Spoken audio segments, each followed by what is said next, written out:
I never thought a simple afternoon could change my entire sense of self. It started as an ordinary Saturday. My best friend, Maya, and I were bored out of our minds, sprawled across her messy living room floor surrounded by half-empty soda cans and piles of board games we weren't actually playing. We were talking about everything and nothing when she suddenly got this mischievous glint in her eyes, the kind that always made me uneasy, but also secretly thrilled. She said, "You know, we've never swapped clothes. I bet it would be hilarious." I laughed nervously. "Swap clothes? You mean like seriously?" She nodded, grinning. "Seriously. Come on, just for fun. You'll see how funny it is." I hesitated, imagining the awkwardness, the embarrassment. But something about her confidence made me agree before I even fully thought about it. Maybe it was the challenge, maybe it was curiosity, maybe it was the way she just always had this energy that made you go along with her crazy ideas. So we went upstairs to her bedroom, which was practically a whirlwind of colors, fabrics, and accessories scattered everywhere. Maya started pulling outfits out of her closet, holding up dresses and blouses like trophies. "Okay, you first," she said, shoving a soft pastel top and a skirt toward me. I froze for a second, staring at the delicate fabric. "You want me to wear that?" I asked, my voice catching slightly. She laughed, a high, carefree sound that made my stomach twist. "Yes. It's just for fun. Trust me." I swallowed hard, feeling this strange mix of dread and excitement. When I stepped into her clothes, it felt different. The skirt brushed against my legs in a way I wasn't used to. The top was soft, almost too soft, and it hugged my frame in a way that was oddly flattering. I caught a glimpse of myself in the mirror and barely recognized the reflection. It wasn't me, or at least, it wasn't the me I had been looking at every morning. Maya clapped her hands and said, "You look amazing. Now, my turn." She disappeared behind the door, and I started thinking about what was happening. This was ridiculous. But part of me, something deep inside, was curious. Then she came out, wearing my usual hoodie and jeans. She looked ridiculous, of course, but there was something in the way she carried herself that made the outfit feel different. She walked toward me, still smiling, and suddenly slammed the door behind her. My heart jumped. "Wait, what are you doing?" I asked. She just grinned wider, a little too wide, and locked the door. "No backing out now," she said. Panic fluttered in my chest. This was supposed to be fun, right? But now it felt like a game I hadn't agreed to play fully. Minutes passed, and she started rearranging the room, moving mirrors around, adjusting the lighting. Then she turned to me and said, "Look, just try it. Really try it. Be someone else for a little while. I promise it's not scary." I laughed nervously, but inside, a strange feeling was growing, a mix of fear, curiosity, and something else. Something I didn't want to name yet. The first hour was awkward. Every time I moved, I was hyper-aware of the skirt, the top, how my shoulders felt different. I kept tugging at the fabric, trying to make it feel more like me. Maya, on the other hand, bounced around in my hoodie, making exaggerated gestures, laughing at her reflection. But then something shifted. I started looking at myself in the mirror longer, noticing how my features softened in a way that wasn't just about the clothes. It was about how I carried myself, how I moved, how I felt inside when no one else was watching. I realized I was smiling, really smiling, at a version of myself I hadn't known existed. Maya noticed the change immediately. "See? "I knew you'd like it," she said, eyes sparkling. "You don't have to be nervous. You can just be you, but like this." I wanted to argue, but my voice caught. I felt a strange warmth in my chest, a feeling I couldn't describe. It was as if I was seeing myself for the first time, not the me everyone expected me to be, not the version I thought I had to be, but me. Hours slipped by. We swapped accessories, experimented with hairstyles, laughed at the absurdity, and slowly, the panic of being locked in faded into something else. I started to move differently, speak differently, even think differently. There was a rhythm to it, a freedom I hadn't felt before. Maya kept teasing me, but it was playful, encouraging. She didn't push me. She just let me exist in this new space, in this new version of myself. Then came the hardest part. Maya looked at me seriously and said, "Okay, I'm going to give you a choice. You can change back, or you can stay like this for a little while longer. But you need to decide, because whatever this is, it's real. It's not just clothes." My heart pounded. I wanted to go back to the familiar, to put on my own hoodie, to slip into my usual comfort zone. But the thought made my chest feel tight. Part of me didn't want to go back. Part of me wanted to explore this new version of myself, to see what it meant to be seen differently, even if only by me. I took a deep breath and said, "I want to stay for now." Maya's face lit up with that mischievous, victorious grin. Yes. "That's all I wanted you to try. Just try it. Nothing more, nothing less." I laughed, a little shakily, feeling tears prick at the corners of my eyes. There was relief there, yes, but also a strange joy, a sense of discovery.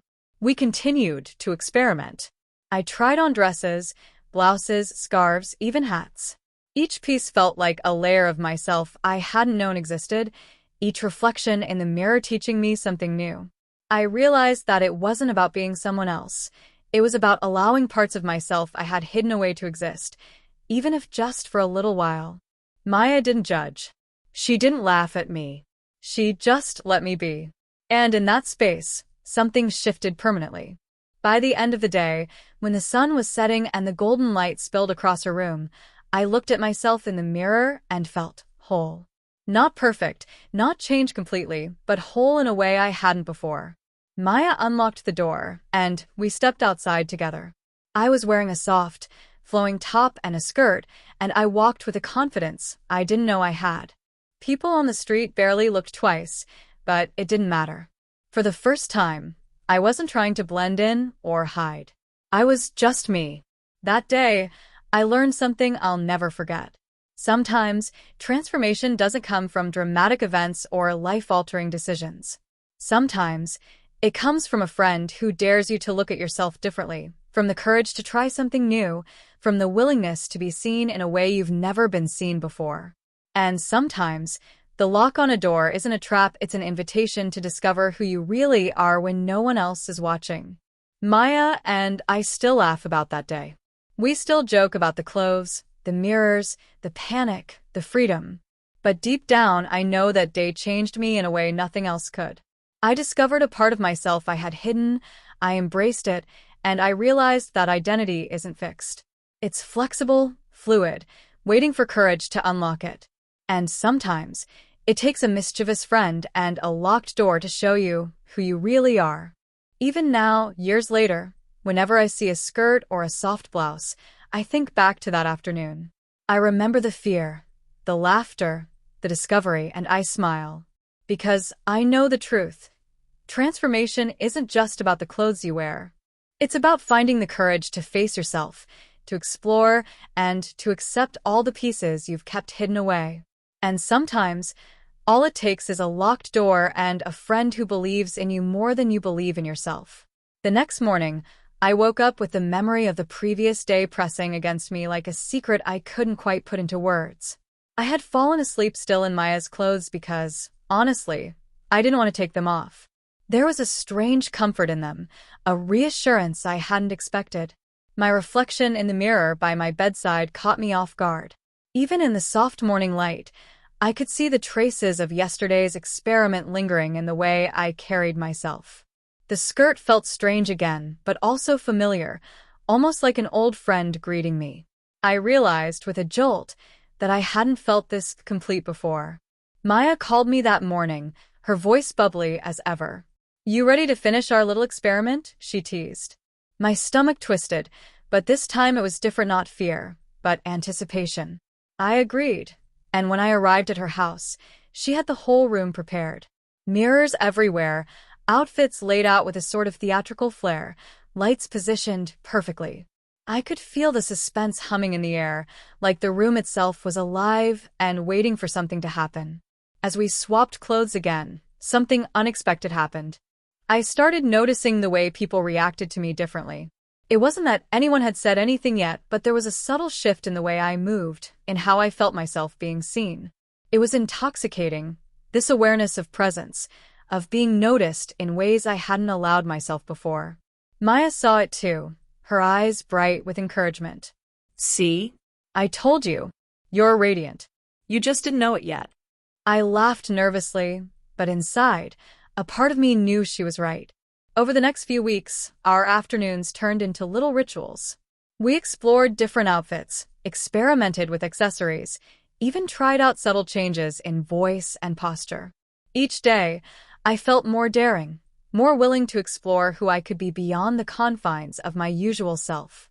And each day, Maya's room became a kind of sanctuary, a place where judgment didn't exist, only curiosity and discovery. One day, after a particularly long session of trying out bold, flowing dresses, Maya paused and said something that made me freeze. "You're not just playing dress-up anymore, are you?" I looked at her, unsure. There was a truth in her tone that I hadn't admitted to myself yet. I don't know," I whispered. Maybe I'm just seeing something I didn't see before." She nodded slowly, as if she understood perfectly. That's the point. Sometimes you don't realize the parts of yourself you've been hiding until you give yourself permission to see them. I couldn't stop thinking about that as I walked home that day. Every reflection I passed, store windows, car mirrors, even puddles on the street, became a little revelation. I started to notice subtle changes in my posture, my confidence, the way I moved my hands, the way I smiled. The experiment had begun to spill into the real world, subtly, almost imperceptibly. But inside, I knew it was real. I was changing.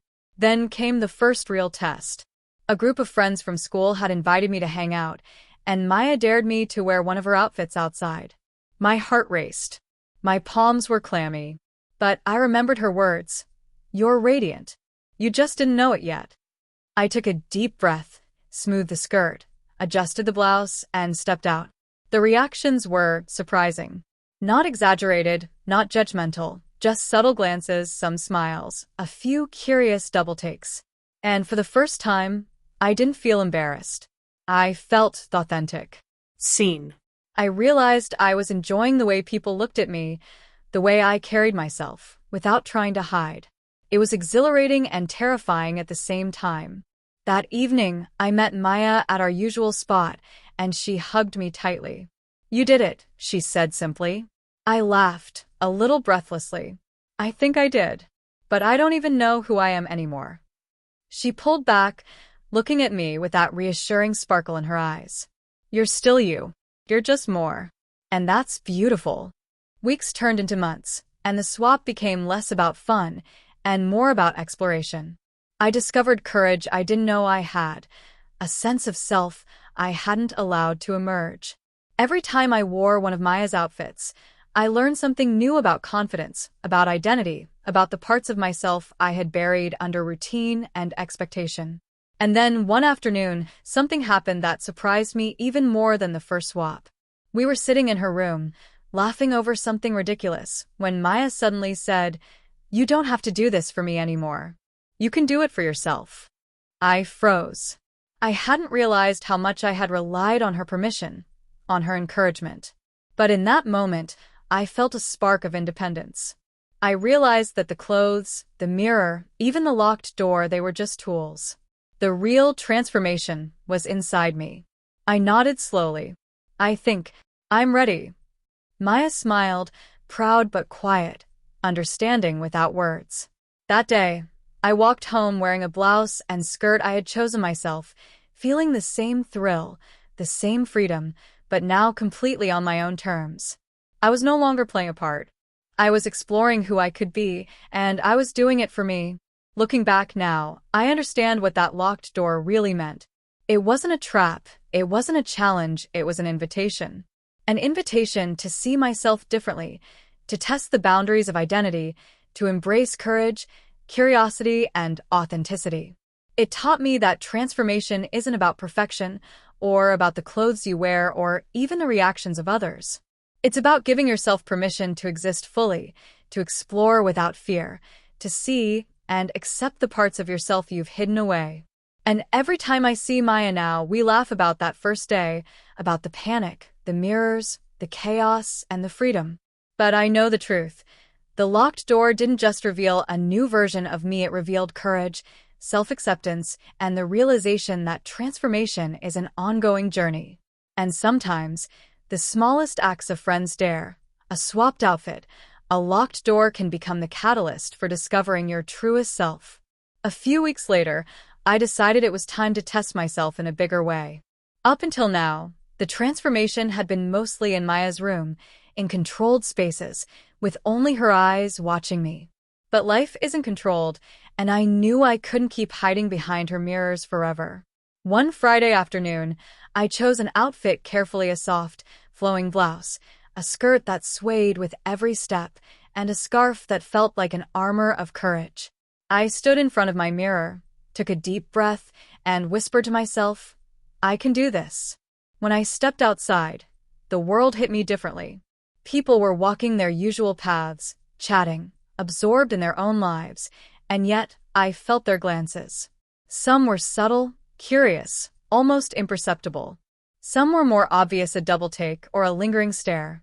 My heart pounded, but instead of fear, a strange exhilaration surged through me. I was seeing not the version everyone expected, but me, and it felt right. The first real test came at the corner cafe. I went to grab a coffee, standing in line, feeling the hum of the world around me. A couple of people smiled politely, a barista complimented my scarf without thinking much of it, and for the first time, I realized I wasn't shrinking, hiding, or apologizing for existing. I was present. I was bold. I was embracing a version of myself I hadn't allowed before. Later, walking back home, I ran into a friend from school, someone I hadn't expected to see. Their eyes widened, and I felt that familiar spike of panic. Oh, wow. "You look different," they said, hesitating. I smiled, my voice steady. Yeah. "Trying something new." The pause that followed wasn't awkward, it was respectful. And in that moment, I realized that people's reactions mattered less than my own sense of self. The courage I had felt in Maya's room had followed me into the real world. That evening, I met Maya, and we both laughed about my mini-adventure. "You did it," she said, her voice filled with pride. "You took it outside. You owned it." I grinned back, feeling a warmth in my chest that had nothing to do with clothing or appearances. It was the warmth of acceptance of myself, fully, unfiltered. But transformation, I learned, isn't a straight path. There were moments afterward when I questioned myself, felt awkward in my clothes, or worried about what others thought. Sometimes people stared, whispered, or asked questions I wasn't ready to answer. But each time, I remembered that first locked door, the day Maya dared me to see myself differently.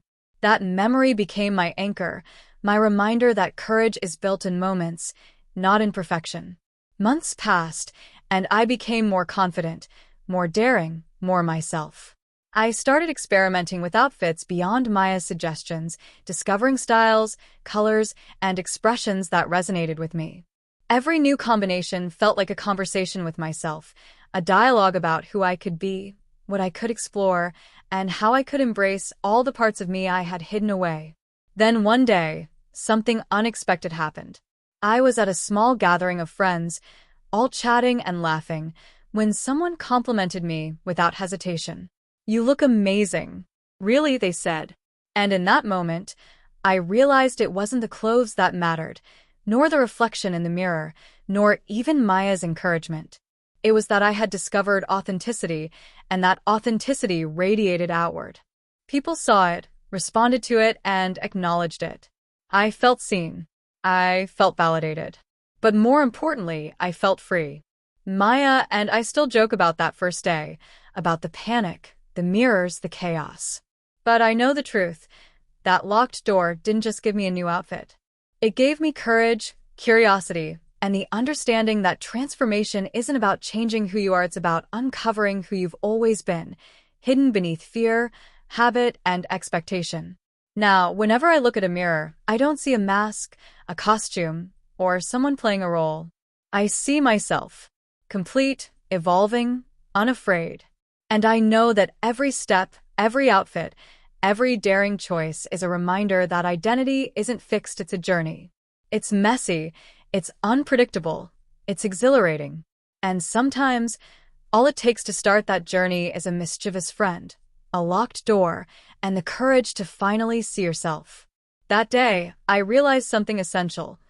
Transformation is never about the outside alone. It's about unlocking the inside, the hidden layers, the secret strengths, the parts of yourself you've never dared to meet. And once you do, once you allow yourself to be seen fully, the world no longer feels like a place to hide from. It becomes a space to explore, to grow, and to shine in ways you never thought possible. It all came to a head one Thursday afternoon. School was winding down, and the halls were buzzing with students, each lost in their own worlds. I had decided, after weeks of quiet practice and small victories, that I would no longer hide. Today, I was going to fully embrace myself, not just in secret, not just with Maya, but in front of everyone. I chose an outfit carefully, a flowing blouse that felt like armor, a skirt that made me feel powerful with every step, and a scarf I had tied just the way I liked it. I looked in the mirror before leaving and felt a calm I had never known. This was me, and I was ready. The first few steps into the crowded hallway were terrifying. Whispers and glances immediately registered in my mind. Some people looked confused, some curious, some even judgmental. My stomach tightened, but I held my head high. I remembered Maya's words, her mischievous grin the first time she locked me in her room. "You're radiant. You just didn't know it yet." That memory became a shield. I moved forward with steady, deliberate steps, feeling a strange combination of fear and exhilaration. Then came the moment I had been dreading and anticipating simultaneously. A group of my classmates, friends, and acquaintances alike paused in the hallway, their eyes locking on me. There was a silence, just long enough for my heart to pound so loudly it felt like the walls could hear it. And then one of my closest friends stepped forward. "Wow, you look incredible," they said, their voice genuine, unflinching. Relief and warmth surged through me. Encouraged, others began smiling, nodding, complimenting, some laughing softly at their own surprise. It wasn't universal acceptance, there were still some curious or confused stares, but the overwhelming reaction was positive, supportive, and most importantly, human. I realized something profound in that moment. Courage isn't about pleasing everyone. Courage is about being willing to stand as yourself, even when you're unsure how the world will respond. And standing there, feeling the eyes of my peers, I understood the full weight and beauty of that lesson. After school, Maya caught up with me, her eyes sparkling with pride. "You did it," she said simply. "You really did it." I laughed, a little breathless, feeling a wave of relief, freedom, and triumph. "I couldn't have done it without you," I admitted. She shook her head. No. "You did this for yourself. I just helped you see it. You were always ready." In the weeks that followed, life didn't become perfect overnight. There were awkward questions, whispers, even moments of doubt. But I had learned to trust myself, to navigate the world with authenticity, to find strength in vulnerability. I discovered that identity isn't fixed, and self-expression isn't about impressing others, it's about embracing every hidden layer, every nuance, every truth inside you that's been waiting to be seen. One day, while walking through a busy street, I caught a glimpse of myself in a store window. I stopped, stared, and smiled. The reflection wasn't just about clothes, it was about courage, curiosity, and the power of being unapologetically me. And I realized, finally, that the transformation Maya had sparked wasn't temporary. It wasn't about a skirt, a blouse, or a locked door. It was about discovery, acceptance, and the fearless pursuit of authenticity. I still laugh when I think back to that first day. The panic, the mirrors, the chaos, it all feels surreal now. But I know the truth. Sometimes, it only takes one daring act, one mischievous friend, and a moment of locked-in vulnerability to set the stage for the most profound transformation of your life. And once it happens, you carry it with you forever, not as a costume or a fleeting experiment, but as a living, breathing part of who you are. The locked door that once terrified me became a symbol of courage, of discovery, of the limitless potential hidden inside all of us.